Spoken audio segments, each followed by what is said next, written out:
لنا بالخير وبك نستعين يا فتاح يا عليم يا ربنا يا ربنا يا ربنا زدنا علما وعملا رب اغفر وارحم وانت خير الراحمين رب اغفر وارحم وانت خير الراحمين رب اغفر وارحم وانت خير الراحمين اللهم أنت السلام ومنك السلام تباركت يا ذا الجلال والإكرام الله أكبر كبيرا والحمد لله كثيرا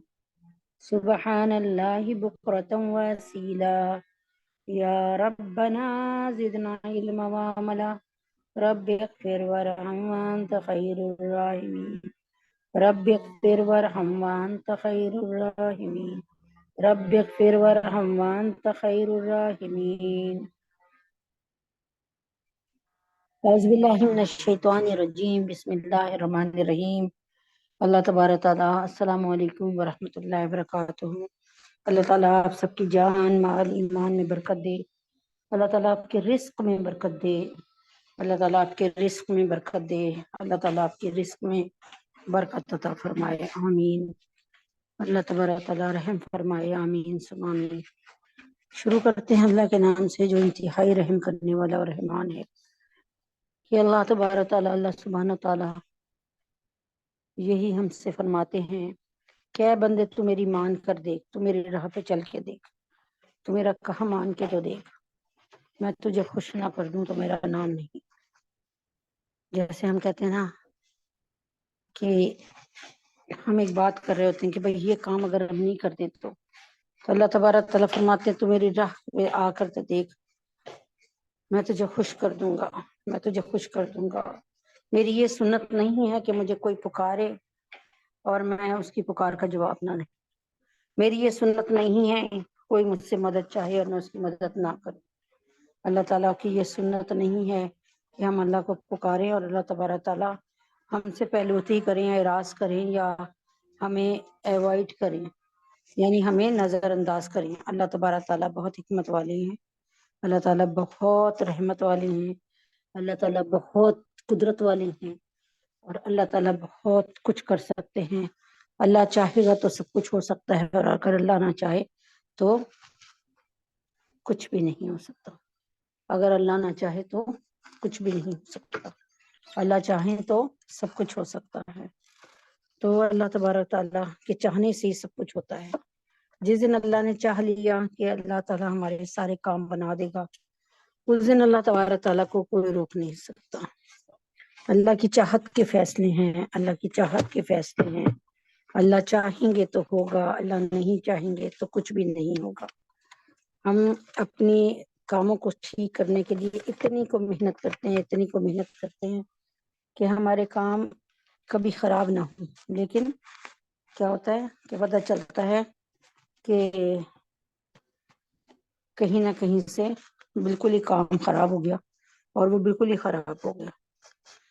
تو یاد رکھیں کہ اللہ تبارک تعالیٰ کے کرنے سے سب کچھ ہوتا ہے،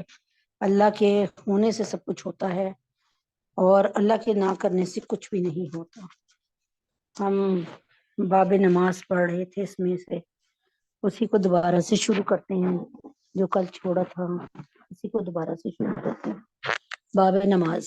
میں نے آپ کو بتایا تھا کہ اللہ تعالیٰ کی غلامی میں آنے کے بعد سب سے پہلا کام، یعنی آپ نے اللہ کی غلامی کو پسند کر لیا، اللہ کی غلامی میں آ گئی، اب سب سے پہلا کام کیا کرنا ہے؟ سب سے پہلا کام یہ ہے کہ ہم نے اللہ تبارک تعالیٰ کو کی مان کے چلنا ہے، اور اللہ تعالیٰ کی مان کے چلنے میں سب سے پہلا حکم ہمیں نظر آتا ہے، ایک تو یہی ہے کہ ہم اللہ کو وحدہ لا شریک لہ مانیں۔ دوسری بات یہ ہے کہ ہم اللہ تبارک تعالیٰ کی مان کر چلیں، مثلا کیا کہ اللہ تعالیٰ کی ماننی ایسے ہے کہ اللہ تعالیٰ نے جو کہا ہے، جن چیزوں سے کہا ہے رک جاؤ رک جاؤ، جن چیزوں کو کہا ہے کہ کرو اس کو کرنا ہے، تو اللہ تعالیٰ کے فیصلوں پر ہی رہنا ہے، اور اپنے فیصلوں کو جو ہے وہ اللہ تعالیٰ کی مرضی کو اپنی مرضی پر قربان کرنا ہے،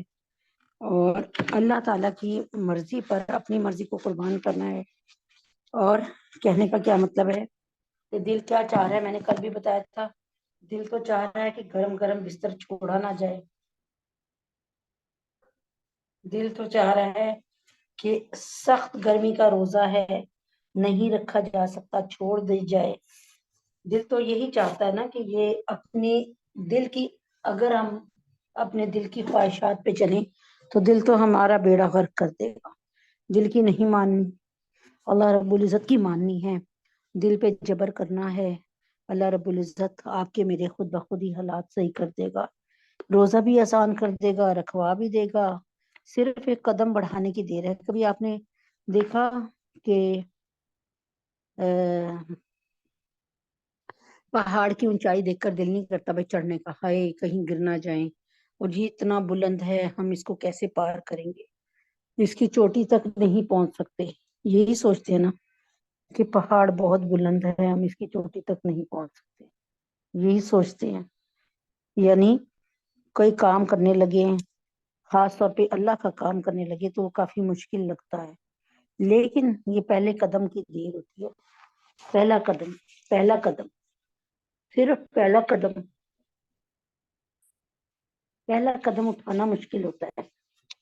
پہلے قدم کے بعد دوسرا قدم خود بخود ہی اٹھ جاتا ہے اللہ کے حکم سے۔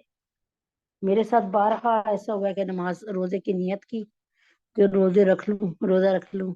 یہ ٹھنڈے روزے ہیں، سردیوں کے روزے ہیں، پتہ ہی نہیں چلتا، صبح روزہ رکھا ہم نے 6:30 یعنی کیا کہتے ہیں 5 بجے تک ہم نے سحری کھا لی، کتنا ٹائم ہے، مطلب یہ تو روز چینج ہوتا رہتا ہے، ایک سمجھا رہی ہوں، روزہ کھلا کتنے بجے، 5 بجے تقریباً روزہ کھل گیا، 5:01 پہ 5 بجے، تو 12 گھنٹے کا روزہ جس میں سے ہم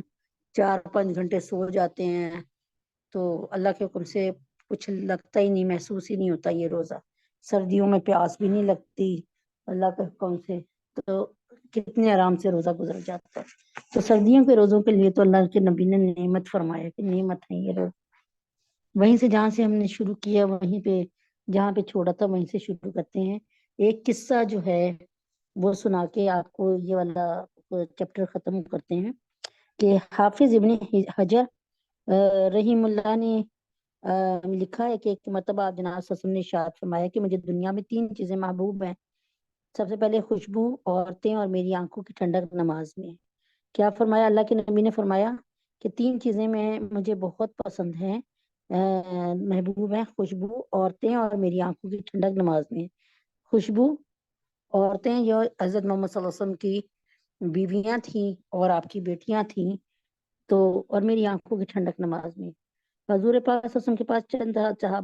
صحابہ تشریف فرما تھے، حضرت ابو بکر صدیق نے ارشاد فرمایا، آپ نے سچ فرمایا، مجھے بھی 3 چیزیں محبوب ہیں، آپ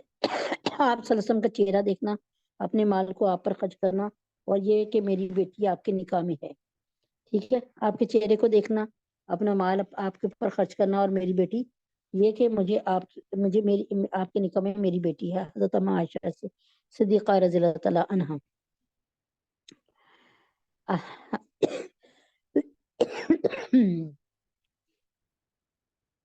تو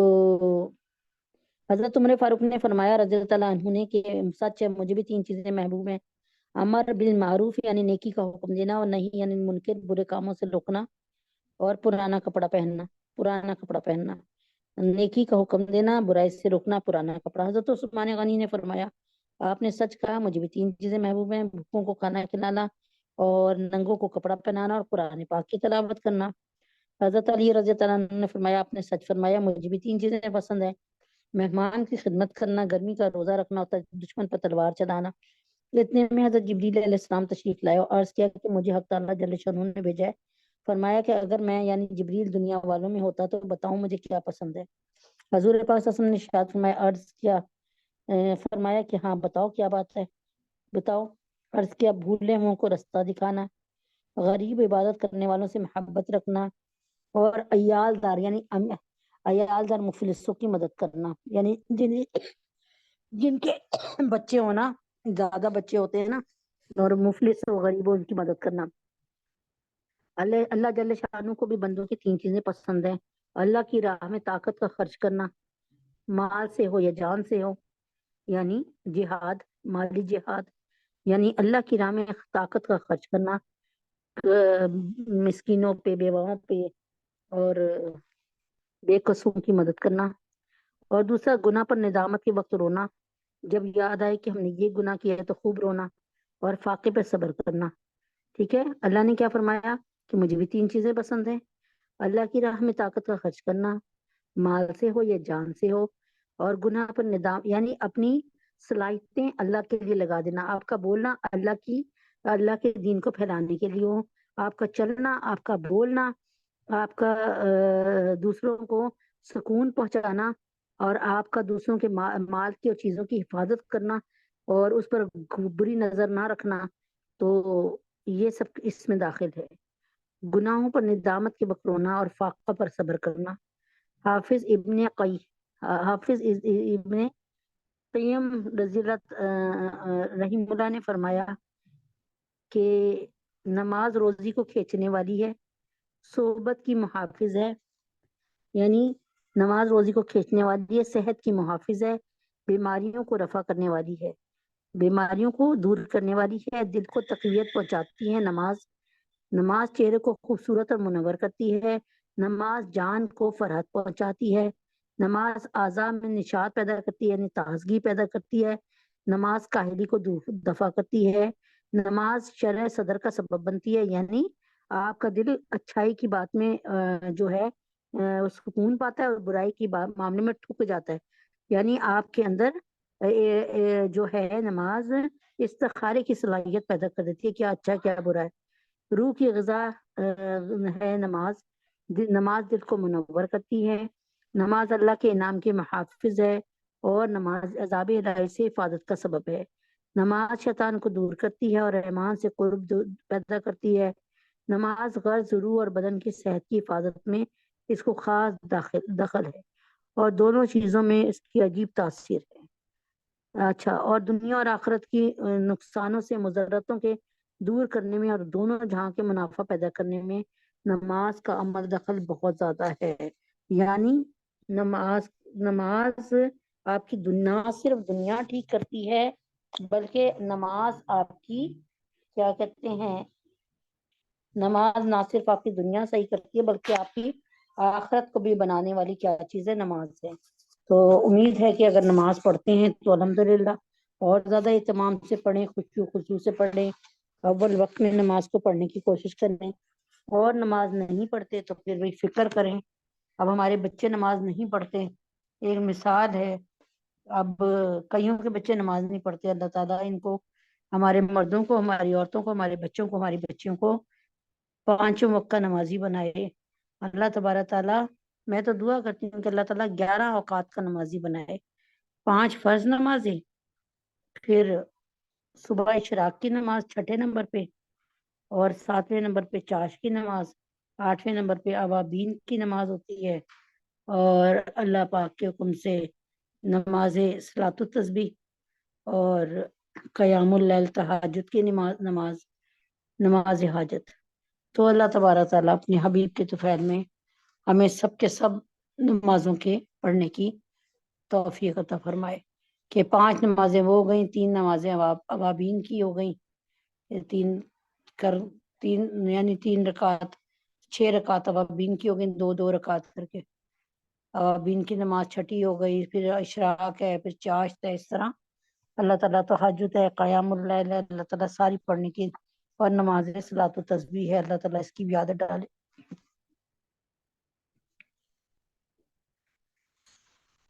اعوذ باللہ من الشیطان الرجیم، بسم اللہ الرحمن الرحیم۔